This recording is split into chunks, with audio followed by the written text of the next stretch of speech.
This is Optimal Living Daily, episode 104, featuring Neil Pasricha of 1000awesomethings.com.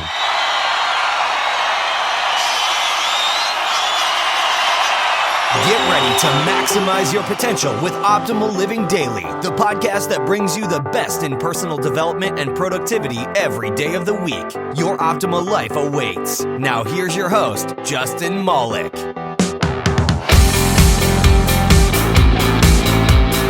Hello, Life Optimizers.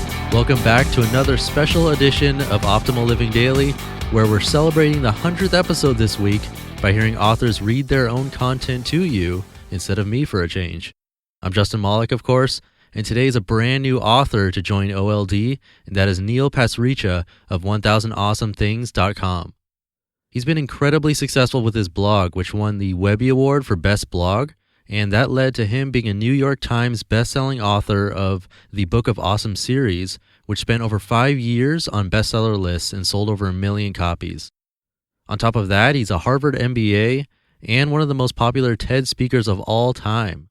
So he's going to be reading to you a portion of his new book called The Happiness Equation, which just debuted as #1 on the Globe's international bestseller list. So huge congrats to Neil on his book launch. You can check out The Happiness Equation. I've linked it at oldpodcast.com/happy, so you can take a look there. And today he's going to be sharing a chapter from that called 7 Ways to Be Happy Right Now, which I thought was perfect for us. So without further ado, I welcome Neil to Optimal Living Daily, and let's start optimizing your life. Chapter 5. 7 Ways to Be Happy Right Now. How do you be happy first? For this chapter, we look to the emerging field of positive psychology. What's that? It's not fluffy lollipop experiments. Professors of psychology Martin Seligman and Mihai Csikszentmihalyi are called the fathers of positive psychology because of their passion for cold, hard facts. As they put it themselves in American Psychologist, psychology is not just a branch of medicine concerned with illness or health. It is much larger.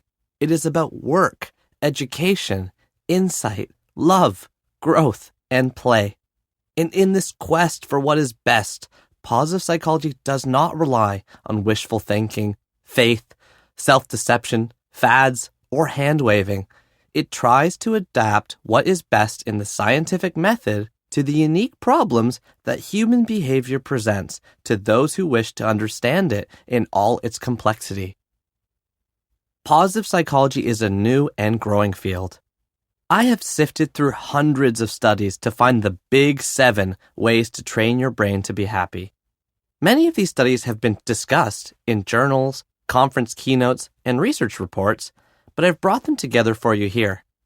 If you do any of these 7 things for 2 straight weeks, you will feel happier. So what are the big 7? Well, I'm going to list them for you first, and then I'll talk about each one in detail. They are 3 walks, the 20-minute replay, random acts of kindness, a complete unplug, hit flow, 2-minute meditations, and 5 gratitudes.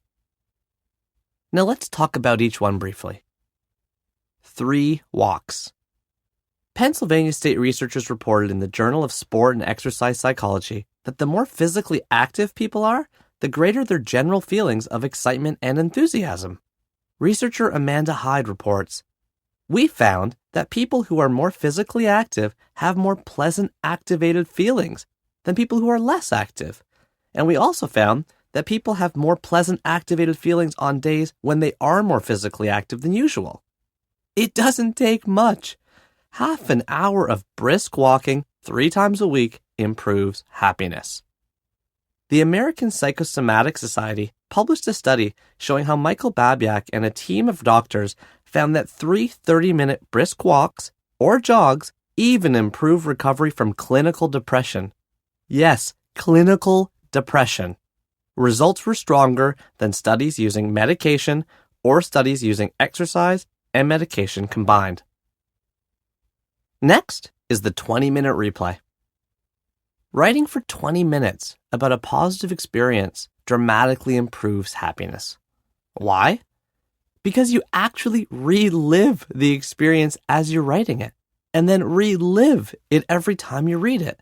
Your brain sends you back. There's no GPS system in your mind. In a University of Texas study called How Do I Love Thee? Let Me Count the Words, researchers Richard Slatcher and James Pennebaker had one member of a couple write about their relationship for 20 minutes, 3 times a day. Compared to the test group, the couple was more likely to engage in intimate dialogue afterward, and the relationship was more likely to last. What does the 20-minute replay do? It helps us remember things we like about people and experiences in our lives. Next up is random acts of kindness. Carrying out 5 random acts of kindness a week dramatically improves your happiness. We don't naturally think about paying for someone's coffee, mowing our neighbor's lawn, or writing a thank you note to our apartment building security guard at Christmas. But Sonia Lyubomirsky, author of The How of Happiness, did a study asking Stanford students to perform 5 random acts of kindness over a week. Not surprisingly, they reported much higher happiness levels than the test group. Why? They felt good about themselves. People appreciated them.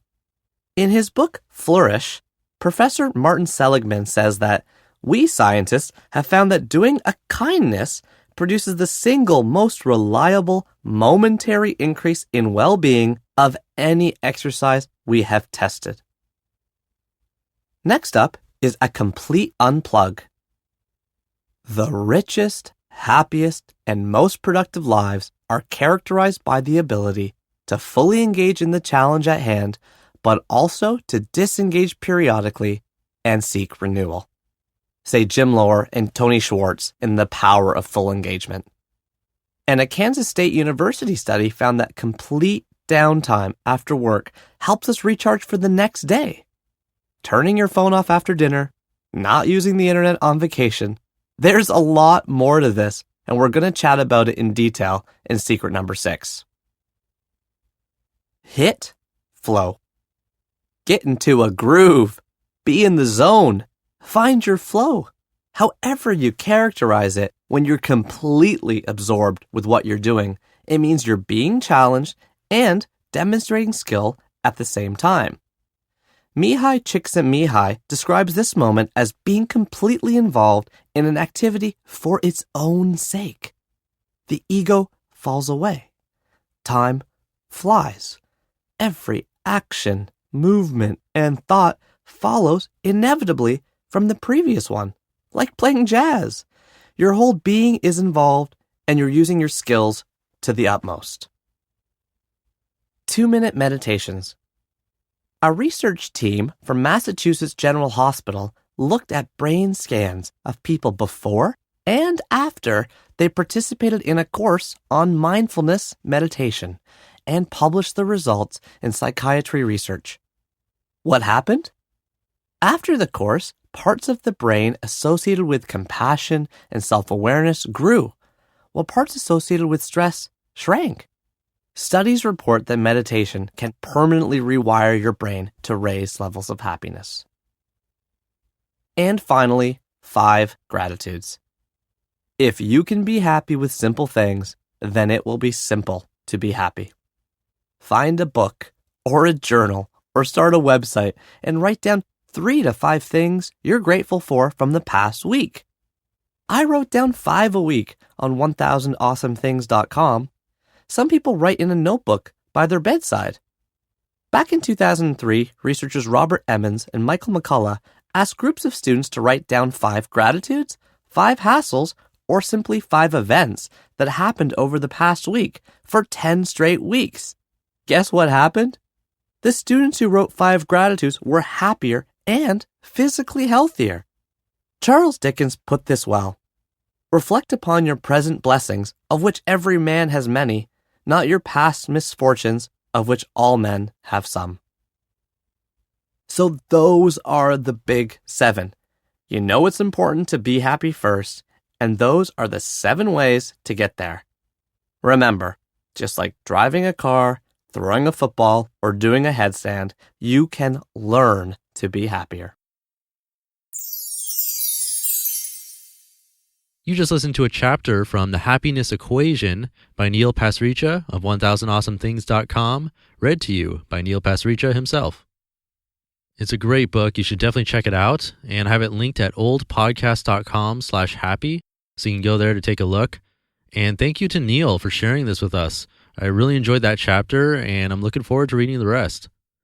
And if you want to add a plus 100 to my happiness equation, you can become a patron of the show by contributing any amount you like over at oldpodcast.com. But if you're not in a position financially to do that, you can show your support for free by simply joining my weekly email list. And it's a great way to show that you like what you hear. So to join, you can subscribe through oldpodcast.com, or a quicker way is to text the word optimal to the number 44222, and then you'll get some free stuff from me. Plus, you'll be entered to win a free book every month. And that's 104 episodes. Tomorrow is yet another special edition of Optimal Living Daily with a regular author on this show reading her content to you. So that's a little hint. So I'll see you there, where your optimal life awaits. Hey, this is Dan from the Optimal Finance Daily podcast, which is a lot like this show, except more focused on personal finance. Justin handpicks the best posts he can find from blogs and authors like Ramit Sethi, Mr. Money Mustache, and more, and I read them to you 5 days a week. So if you enjoy this podcast, come on over and subscribe to Optimal Finance Daily too. And together, we'll optimize your financial life. You've been listening to Optimal Living Daily. Be sure to hit the subscribe button to stay up to date on each new episode, and head to oldpodcast.com. That's oldpodcast.com for a free gift, as well as more actionable tips and resources to help you maximize your potential. Thanks for joining us, and remember, your optimal life awaits.